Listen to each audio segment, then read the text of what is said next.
Hey there, fellow marketers, Professor Wolters here, and today we're going to talk about is how you can make communicating with your customers easier on yourself and easier on your clients, because communication builds relationships. It strengthens relationships, whether it's a personal relationship or a business relationship.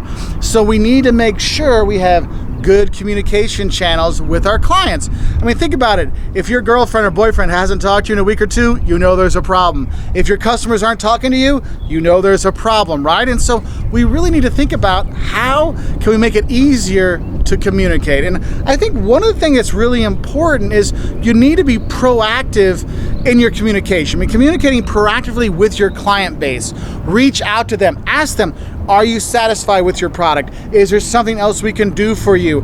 Maybe you want to send them, here's the best practices of using our product. Here's a new way to use our product. Did you know you can use our cheese not just for sandwiches, but to make tasty nachos as well?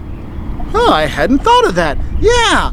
And when you start communicating proactively and you're helping them out, that gets them to want to talk back to you. And it's like, hey, Mark's company has been very nice to me. They're helping me out, giving me all this extra information.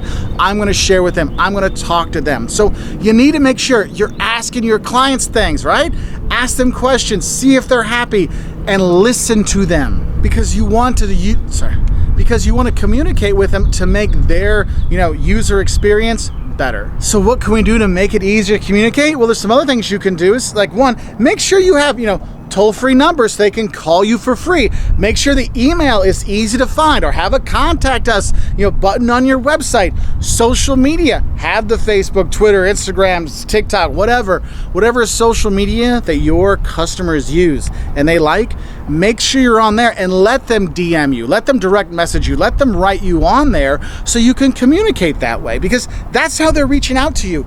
You want to have all the avenues open for them to communicate with you, because you want to make it simple and easy for them to communicate with you. This isn't about you. This is about your clients, and make it easy for them to talk to you so you can learn what you could be doing better, right? And so you're facilitating that communication. But here's the thing, is I know a lot of companies that have social media and have emails and have stuff, but they don't respond.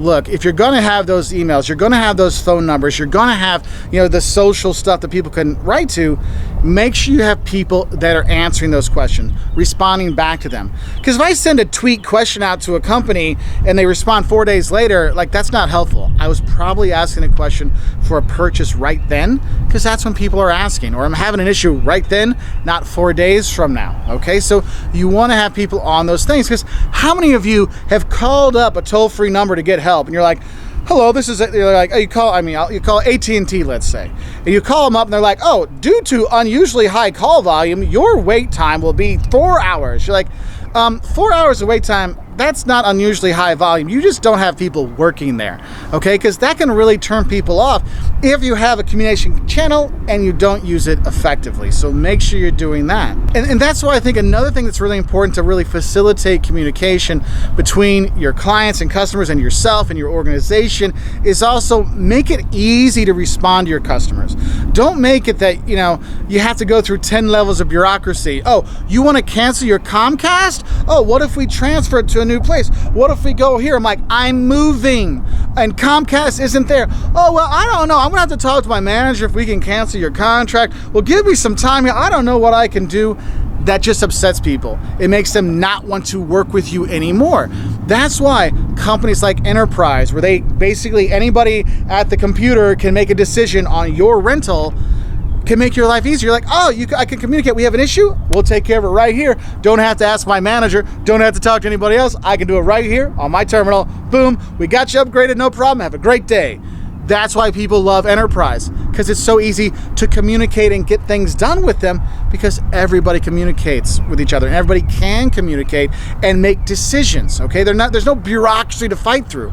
The more levels of bureaucracy you put between your clients and the person that can answer their question, how many people are dropping off at each level?